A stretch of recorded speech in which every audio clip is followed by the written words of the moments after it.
ఈ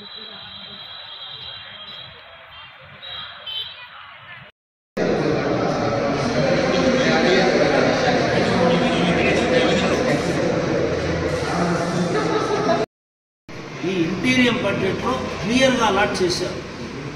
ఖచ్చితంగా అది 1వ తేదీ ఈరోజే ఇవ్వాల్సిన కార్యక్రమం. ఈరోజు వాళ్ళు ఆ డబ్బులంతా కూడా మళ్లించి ఖజానా ఖాళీ చేసుకొని డబ్బులు లేకుండా ఇచ్చే పరిస్థితి లేదు.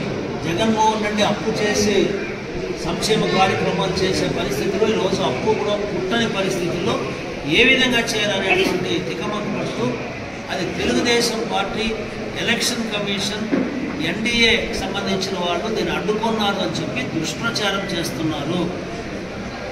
ఇంతవరకు ఎమ్మెల్సీ గారు చెప్పినట్టుగా ఏదైనా అబద్ధాన్ని చెప్తే ప్రజలు నమ్మే పరిస్థితిలో ఈరోజు లేరు. పెన్షన్దారులకు, అవ్వాతాతలకు కానీ, వితంతువులకు కానీ, వికలాంగులు కానీ ఎవరైతే పెన్షన్లు తీసుకుంటారో వాళ్ళందరికీ కూడా మేము క్లియర్గా చెప్తున్నాం.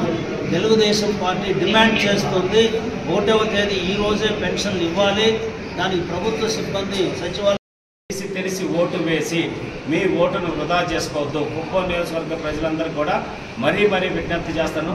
గెలిచి ఈ రాష్ట్రానికి ముఖ్యమంత్రి ఈ కుప్పం నియోజకవర్గ భవిష్యత్తుని, ఈ నియోజకవర్గం కాదు రాష్ట్ర భవిష్యత్తును కూడా మార్చేటటువంటి వ్యక్తికి మీరు ఓటు వేసి మీ ఓటుకి ఒక విలువ తీసుకొచ్చుకునే విధంగా ఉండాలని చెప్పేసి ఈ కుప్పం నియోజకవర్గ ప్రజలందరూ కూడా విజ్ఞప్తి చేస్తూ సెలవు తీసుకుంటాం. జై హింద్. మీరు ఎవరో ఏదో అన్నారంట, కొన్ని మాట్లాడకూడదు మీడియా ముందు. మీరు చేయలేక ఈరోజు మీరు సాక్షి పేపర్లో ఏప్రిల్ 3వ తారీఖున పెన్షన్లు ఇస్తాం అని చెప్పనేసి 28వ తారీఖు వార్త ఇస్తాడు. 13,000 కోట్ల రూపాయలు వైఎస్ఆర్సీపీ కాంట్రాక్టర్లకి దోచిపెట్టింది వాస్తవం కాదా? నిబంధనలన్నీ తొంగలో తొక్కిపెట్టి మార్చి 16 నుంచి 28 మధ్య విద్యా దీవెన బటన్ నొక్కాడన్న డబ్బులు పడ్డా ఇప్పటి వరకు ప్రమాణమే 25 రోజులు అవుతుంది. ఫీజు రీయింబర్స్మెంట్ ఇక్కడ చదివే పిల్లలు ఎవరైనా ఇంజనీరింగ్ పిల్లలు కానీ వాళ్ళు ఉంటే వాళ్ళ తల్లిదండ్రులకు తెలుసు. బటన్ నొక్కానన్నాడు, ఇంతవరకు డబ్బులు పట్ల 20 రోజుల పైన అంతే. చేయూత అంతే, ఆసరా అంతే. బటన్ నొక్కుతున్నాడన్నా డబ్బులు పడట్లా. అందరు బిందులు పట్టుకోవచ్చి నీళ్లు పట్టుకోండి అమ్మా అని చెప్పి తిప్పితే తుస్సని గాలి వస్తుంది, నీళ్లు రావట్లా. అట్లా ఉంది పరిస్థితి. మీరు మీ కాంట్రాక్టర్లకి 13,000 కోట్లు దోచిపెట్టి దాని ద్వారా పెన్షన్లు ఈరోజు 1వ తారీఖు ఇవ్వలేక తెలుగుదేశం పార్టీ లేకపోతే ఎలక్షన్ కమిషన్ ఇచ్చేసింది అందుకొని ఇలేకపోతున్నాం అని చెప్పేసి చెప్తా ఉన్నారు. సచివాలయం ప్రతి గ్రామానికి 10 మంది సచివాలయ సిబ్బంది ఉన్నారు, పంచాయతీ కార్యదర్శులు ఉన్నారు, ఇతర ఆశా వర్కర్లు కానీ ఇంకా ప్రభుత్వ రిలేటెడ్ విధులు నిర్వహించే వాళ్ళు అమానమే గ్రామానికి 15 నుంచి 20 మంది అవైలబిలిటీ ఉన్నారు. 2 రోజులు టైం చాలు మీరు పెన్షన్స్ ఇళ్లకే వెళ్ళి వాళ్ళకి ఇవ్వడానికి. కావాలని మీకు తెలుగుదేశం పార్టీ ఇబ్బంది పెడతా ఉంది, లేకపోతే ఇంకొకరు ఎలక్షన్ కమిషన్ ఇబ్బంది పెడతా ఉందని అవాస్తవాలు చెప్తున్నారు తప్పిస్తే ప్రజలకి నిజంగా కొంచెం కనికరంగా చూపించండి స్వామి. కొంచెం అంటే మీ రాజకీయం కోసం ఏది చేయడానికైనా నిస్సిగ్గుగా బాబాయిని నరికి చంపడానికైనా సిద్ధం, ఏం చేయడానికి తల్లిని చెల్లిని ఇంట్లోంచి పంపించడానికైనా సిద్ధం అంటే దేనికి? ఆఖరికి తండ్రినేవా ప్రాజెక్టు కనుక అప్పుడు కేసు లేకుండా మీరు ఆపకుండా ఉండుంటే 5 సంవత్సరాలు పూర్తయి 5 సంవత్సరాలు ఈ 5 సంవత్సరాల్లో ఈ ప్రాంతం రైతులు ఎంతో అభివృద్ధి చెందేవాళ్ళు. అయినా కూడా అవసరం లేదు. రైతులు నాశనం అయిపోయిన పట్ల మీ రాజకీయమే మీకు కావాలా? ఈరోజు కూడా ముసలి వాళ్ళు, వికలాంగులు, వృద్ధులు ఇబ్బంది పడినా కూడా పర్లేదు, మనం రాజకీయమే చేయాలి.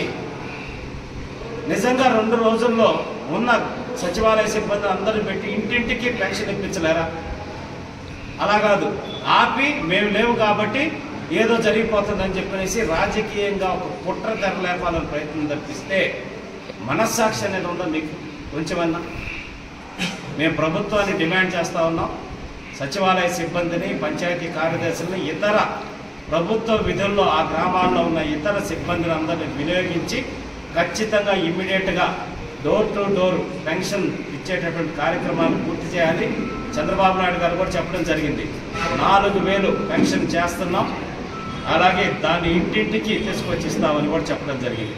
అలాగే వాలంటీర్ల విషయంలో కూడా చెప్పడం జరిగింది.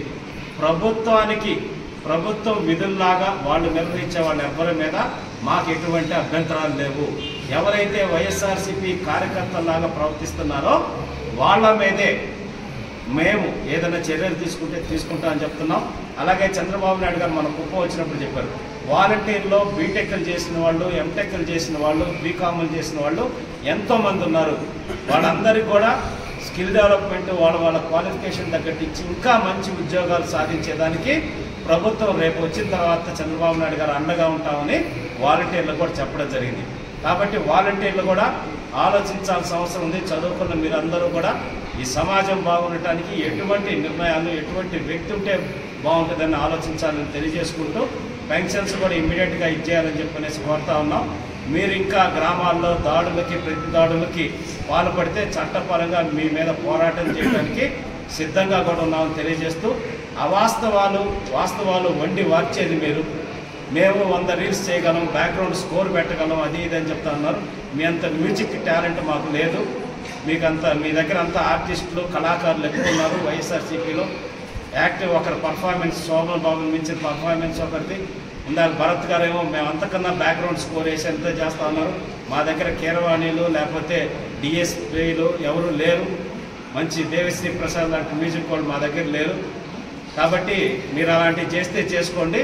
ప్రజలకు ఏం మంచి చేస్తాం, ఏం న్యాయం చేస్తాం, ఏం గతంలో చేసాం, భవిష్యత్తులో ఏం చేయబోతున్నాం అనేది మాత్రమే చెప్పి మేము ప్రజల దగ్గరికి ధైర్యంగా కాళ్ళ ఎగరేసుకొని ఓటు అడిగేదానికి మాకు అన్ని విధాలు హక్కు ఉందని తెలియజేసుకుంటూ, ఎన్డీఏ ఆధ్వర్యంలో ఇక్కడ కుప్పం నియోజకవర్గంలో చంద్రబాబు నాయుడు గారిని 1,00,000 ఓట్ల మెజార్టీతో గెలిపించబోతున్నాం.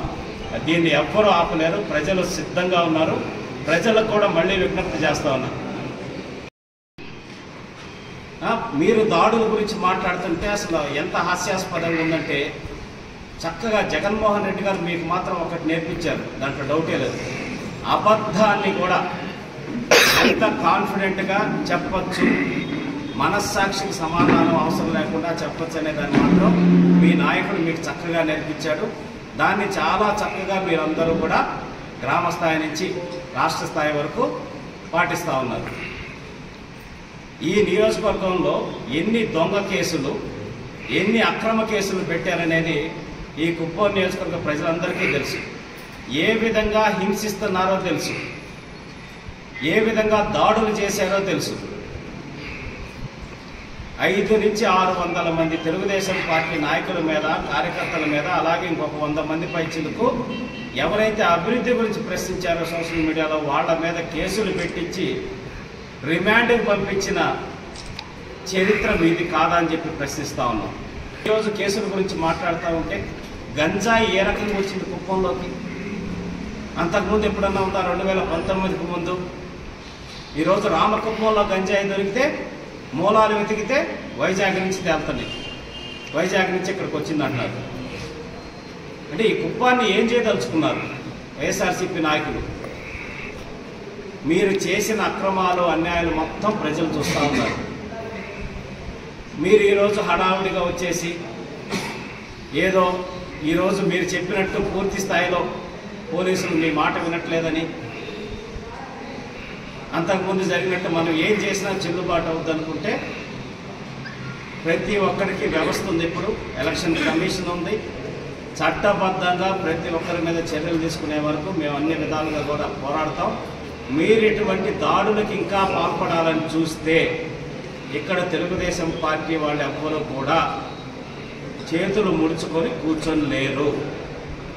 గౌరవంగా ఒక ప్రశాంతకరమైన వాతావరణంలో ఈ నియోజకవర్గంలో ఎలక్షన్స్ సజావుగా జరిగేలాగా మీరు చేసుకోండి. మీ ఇష్టం వచ్చిన ప్రచారం మీరు చేసుకోండి. అబద్ధాలు ప్రచారం చేస్తున్నారు. మరి మీరేం చేస్తున్నారు? ప్రతి ఒక్కరూ ఎంపీ వస్తాడు రెడ్డెప్ప, ఆయన అంటాడు చంద్రబాబు ఏం అభివృద్ధి చేయలేదంటాడు. భరత్ ఇంకా తమ్ముడు భరత్ రోజు చెప్తాడు చంద్రబాబు నాయుడు ఏం అభివృద్ధి చేశారు. నేను వచ్చి 5 సంవత్సరాలు విపరీతంగా ఇక్కడ మొత్తం ప్యాలెస్లు కట్టేశాను, పెద్దవి కట్టేశాను, అవి కట్టేశాను అని చెప్తా ఉన్నారు. 35 సంవత్సరాలుగా ఆయన చేసిన అభివృద్ధిలోనే ఈరోజు నువ్వు ఉన్నావు.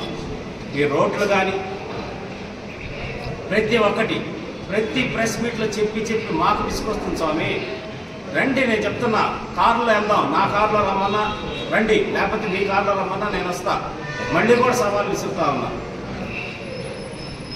రండి వెళ్దాం, శిలాఫలకాలు లెక్క పెడదాం. ఈ నియోజకవర్గంలో చంద్రబాబు నాయుడు గారు చేసిన అభివృద్ధి ఏంటి, మీరు చేసిన అభివృద్ధి ఏంటి అనేది తెలిసిపోద్ది. అది వదిలేసి అబద్ధాలు మీరు చెప్తూ, అవాస్తవాలు మీరు చెప్తూ నందినివా నీళ్ళు వదిలేమన్నారు. మన చంద్రబాబు నాయుడు గారు వచ్చి కాలంలో దిగి చూస్తే పూజ చేసి చీర వదిలారు. ఆ చీర కూడా కొట్టుకోవాలి, ఆ చీర కూడా అట్లాగే ఉంది, ఆ మట్టి అట్లాగే ఉంది, అడుగులు ఉండేటటువంటి మేటలాగా. మీరు ట్యాంకర్లలోనో లేకపోతే మోటార్లు పెట్టి నీళ్లు పోసి అబద్ధాలు మీరు చేస్తే ఈ రాష్ట్రం మొత్తం చూసి నవ్వుకున్నారు.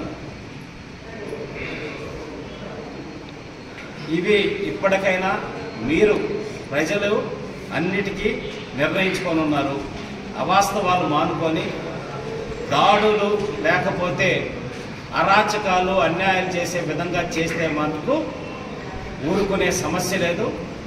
సహనం అనేది ఒక స్టేజ్ వరకే ఉంటుంది. ఎవరికైనా సరే 100% చట్టబద్ధంగా మీ అందరి మీద చర్యలు తీసుకునేంత వరకు, అది ఎలక్షన్ కమిషన్ కావచ్చు, కోర్టుకు కావచ్చు, అన్ని కంప్లైంట్స్ పెట్టి మేము పోరాడతాం తెలుగుదేశం పార్టీ తరఫున కూడా తెలియజేస్తా ఉన్నాం.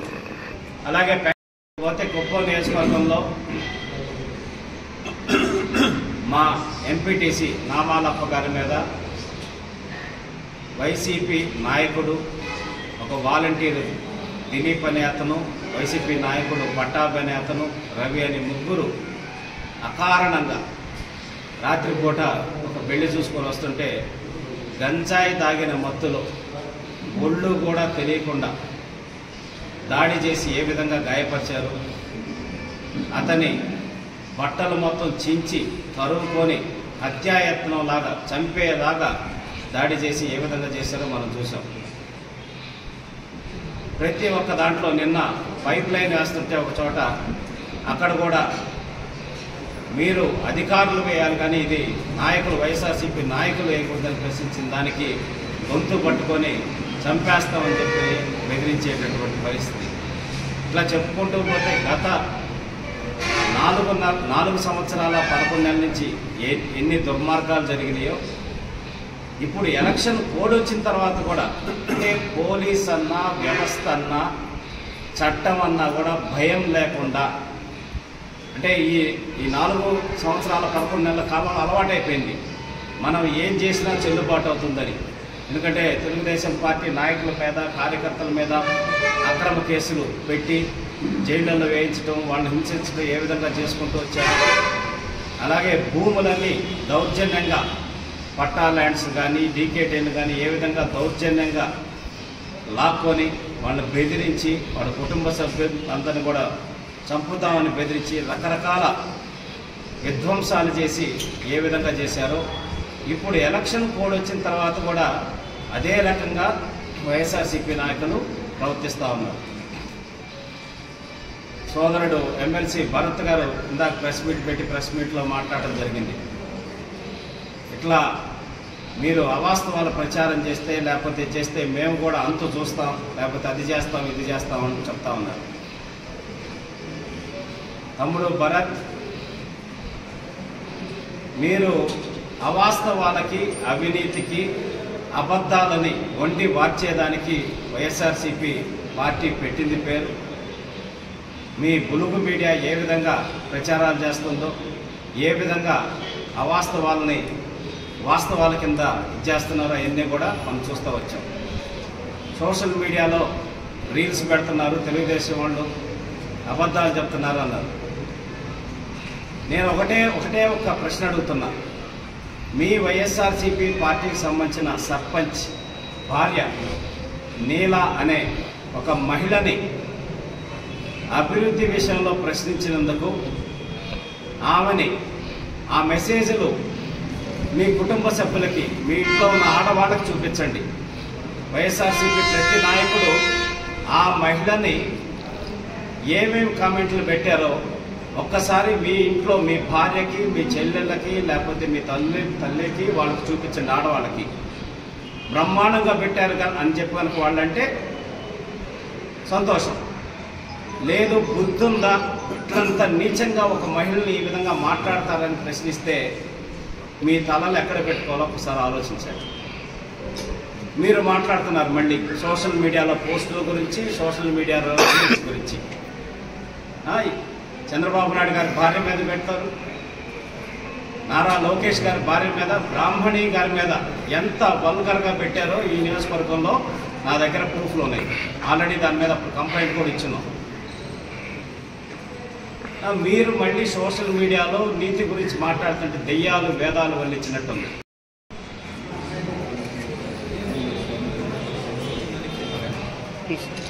మీడియా మిత్రులందరికీ నమస్కారం.